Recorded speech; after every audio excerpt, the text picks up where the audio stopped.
ఈరోజు కుప్పంలోని dreams olympiad స్కూల్లో వసంత పంచమి సరస్వతి పూజని చాలా వైభవపతంగా చేసి పిల్లల యొక్క నూతన భవిష్యత్తుని ఆకాంక్షిస్తూ పిల్లల యొక్క అభివృద్ధిని ఆకాంక్షిస్తూ సరస్వతి పూజని చేయడం జరిగింది.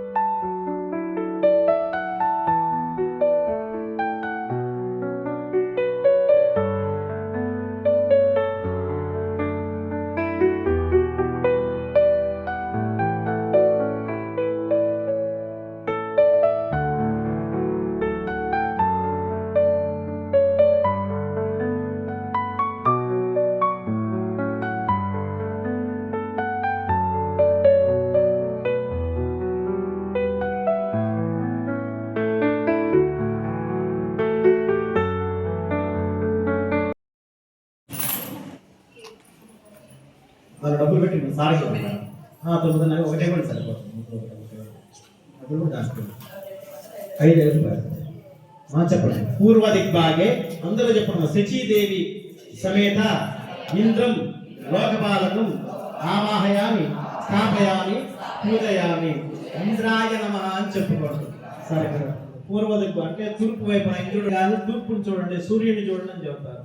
మనం 10 గంటలకి సెల్లు మోగితే ఎవరైనా టీవీ పెట్టి అప్పుడు మెలకు వస్తుంది. మనకి మనం పెద్దగా అరిస్తే మళ్ళీ కోపం మళ్ళీ ఎందుకు కలుస్తా ఉంటారు, కూడా కాసేపు ఏమైందంటారు. అట్లా తూర్పును చూసేటువంటి సూర్యుడిని చూస్తే ఐశ్వర్యం లభిస్తుంది. అందుకని తూర్పు వైపున వాకిలు ఉంటే ఇంద్రుడి యొక్క అనుగ్రహం కలుగుతుంది. చెప్పండి. ఆగ్నేయ దిగ్భాగే స్వాహాదేవి సమేత అగ్నిం లోకపాలకం ఆవాహయామి స్థాపయామి పూజయామి. ఆగ్నేయ వైపున అగ్నిదేవుడు ఉంటాడు. అందుకని వంటగది అక్కడే ఉంటుంది. అక్కడ తయారయ్యేటువంటి పదార్థాలన్నీ కూడా అమ్మ చేసి పెడితే మనకి చాలా రుచిగా ఉండి ఆరోగ్యంగా ఉంటాం. దిగ్భాగే శ్యామలాదేవి సమేత యమధర్మరాజ ఉంటుంది. అందుకని దక్షిణం వైపు చక్కగా కిటికీలు పెడితే గాలి వచ్చి ఆ ఇంట్లో ఉన్న వాళ్ళకి ప్రాణవాయువు అంది ఆరోగ్యంగా ఉంటారు.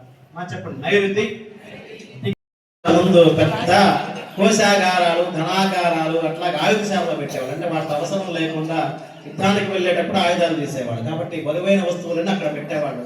ఇప్పుడు డబల్ కాడ మంచం బీరువాలు పెడుతూ ఉన్నాం. అలా లేకపోతే బరువైన వస్తువులు ఆ మూలం లేకపోతే ఇంట్లో ఉండేటువంటి వాళ్ళందరికీ కూడా కోపం ఎక్కువగా ఉండి అధర్మం పెరిగిపోయి ఎక్కువగా చేయకూడదు పనులు చేయరాని మాటలన్నీ కూడా అంటారు వాళ్ళు. అందుకని ఆ వైపున బరువు ఎక్కువగా ఉంటారు.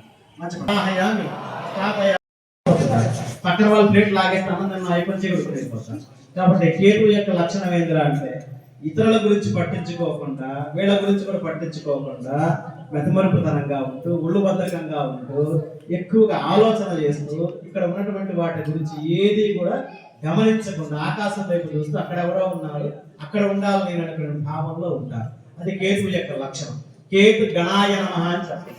మీకు అర్థం అవ్వాలంటే పాఠం చెబుతూ ఉంటే పిల్లలు ఎక్కడో ఆలోచన చేస్తూ ఉంటారు, సాధిస్తారు, ఎక్కడో ఉంటారు, అడిగా ఉంటారు. మళ్ళీ బాడీ మాత్రం ప్రజెంట్ ఉంటుంది. బయట గాయత్రి కేతగణ దేవతా దేవతా దేవతా సహిత కేతగణ కేతగణ ఆరాధనే వినియోగ ప్రదక్షిణ గురువాణం క్రీడియం సకాశీనం పత్నిపుత్ర పరివార సమేత స్థాపయామి పూజయామి. సరే తీసుకోండి.